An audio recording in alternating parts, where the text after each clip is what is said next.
Your Excellencies, let me start by welcoming Her Excellency, my dear big sister. You know, whatever you do in life, you have to have big sisters that take care of you, especially when you have cold. Even big sisters can fix it. Her Excellency President Saliwok Zwide, the President of the Republic of Ethiopia. Your Excellency Prime Minister, Right Honorable Prime Minister Samuel Matekari, my dear brother, my dear sister Jamie Cooper, the chair and the founder of Big Wing Philanthropy. Your Excellency, it's good to see you. I haven't seen you in a long time. Welcome and thank you.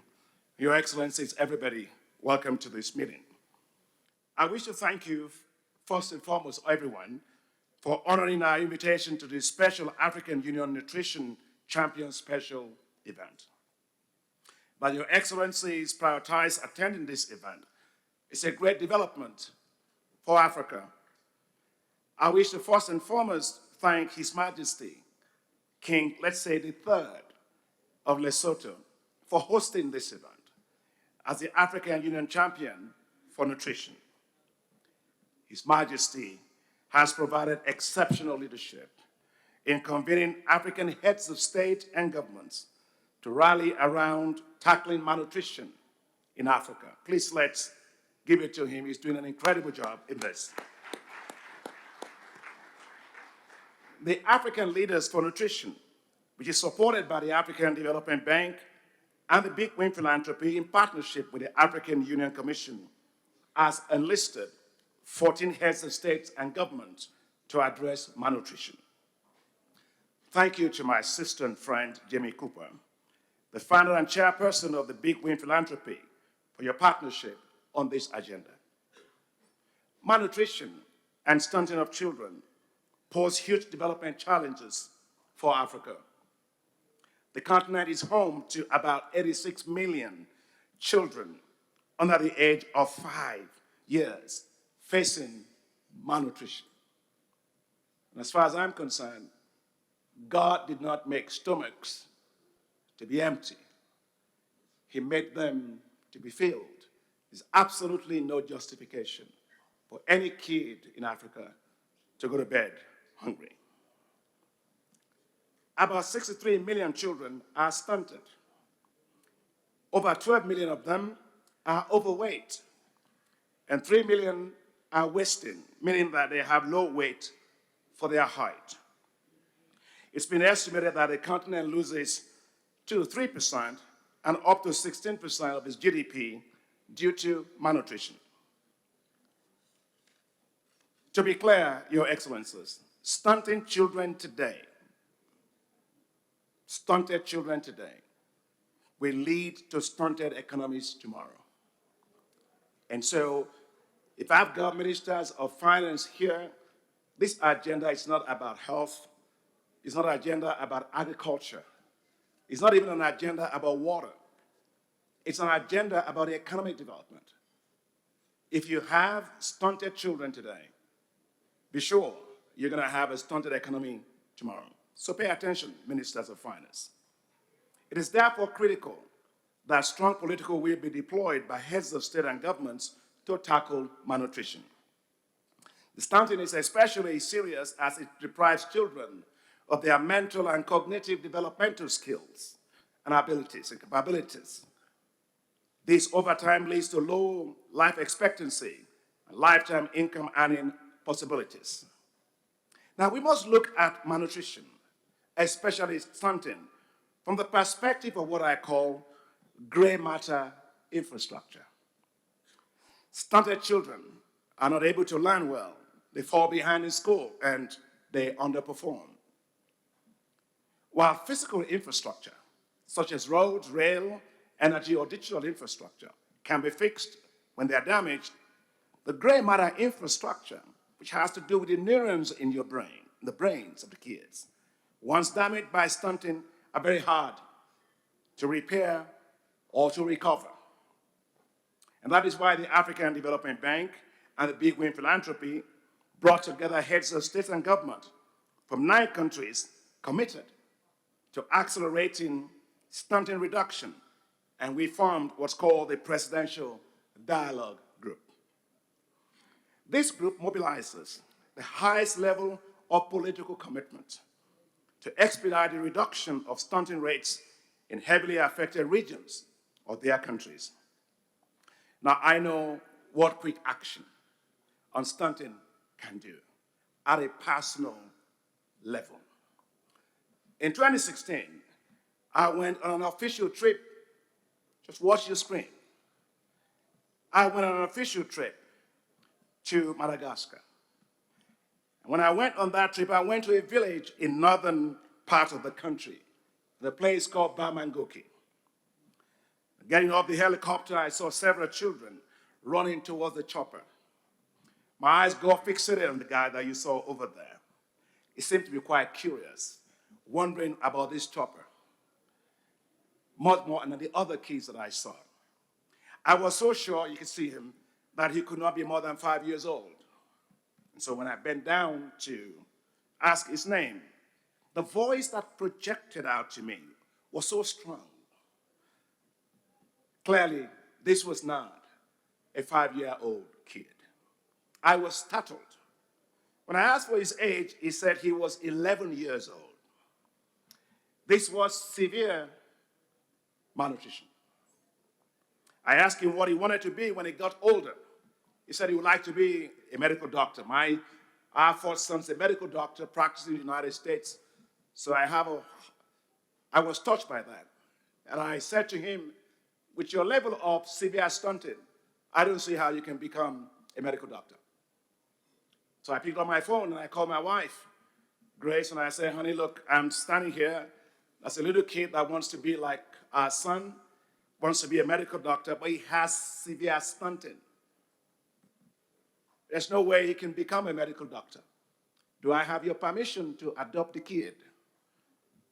And my phone went, I said, honey, are you there? She said, yes, I'm there. You have my permission to proceed and adopt the kid. So we adopted Anthony when I was right there on the spot. We took him out of the village, put him in an environment with better access to food, water, sanitation, and education. Fast forward 7 years afterwards, Anthony is today about my height.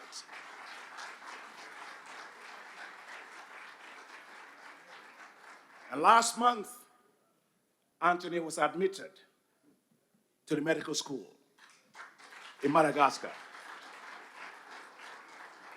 I went to Madagascar. The minister is here to see the president in Madagascar. He was with me. Maybe if you roll it a little bit, that's with him, with the president of Madagascar.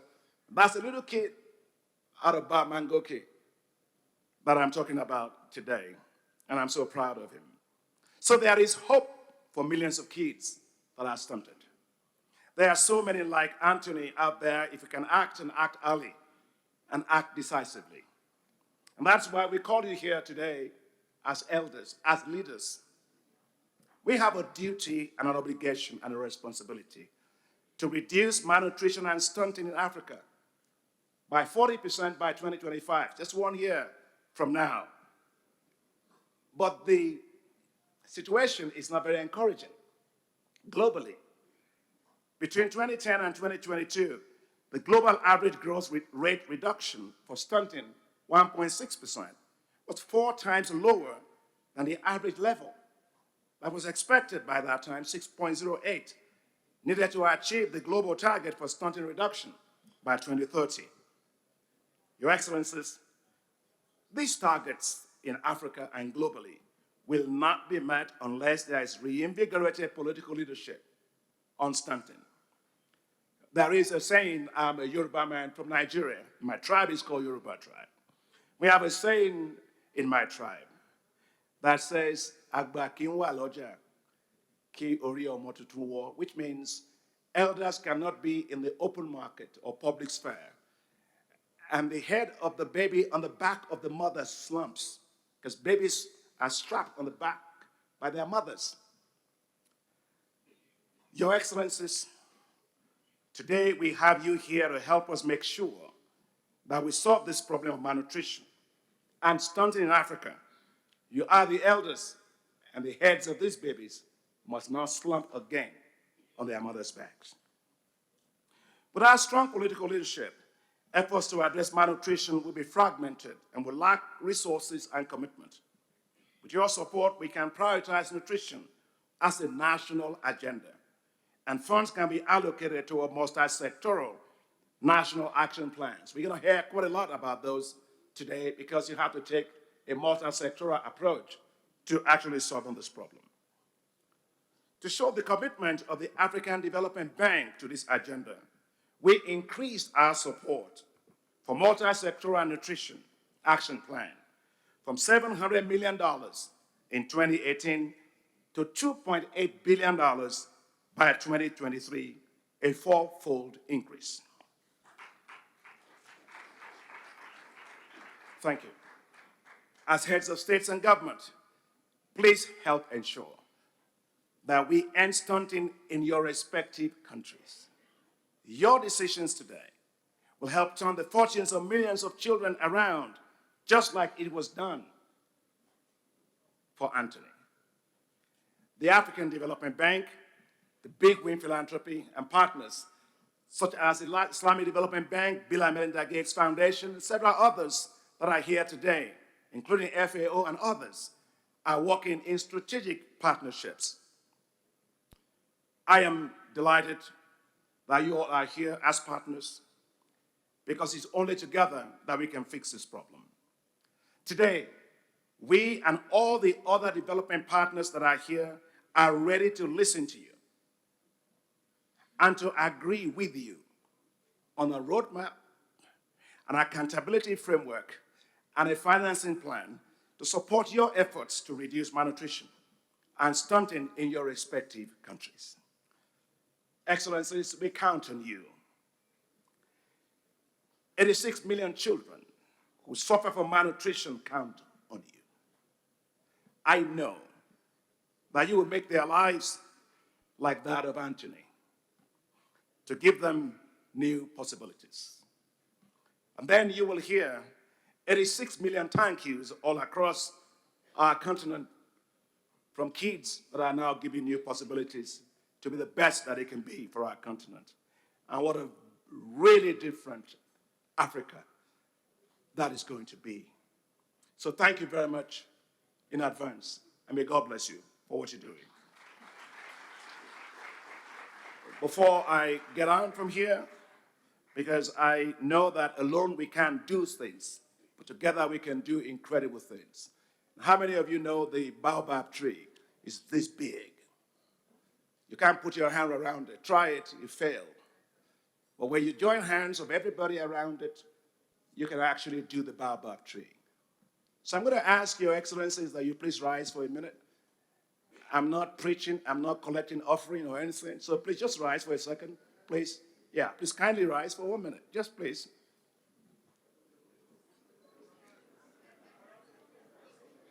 And now, please hold the hand of the person next to you. Just hold their hands. Yeah, we don't have any COVID anymore, nothing like that. Right. And then just simply say after me, let's have a stunting-free Africa.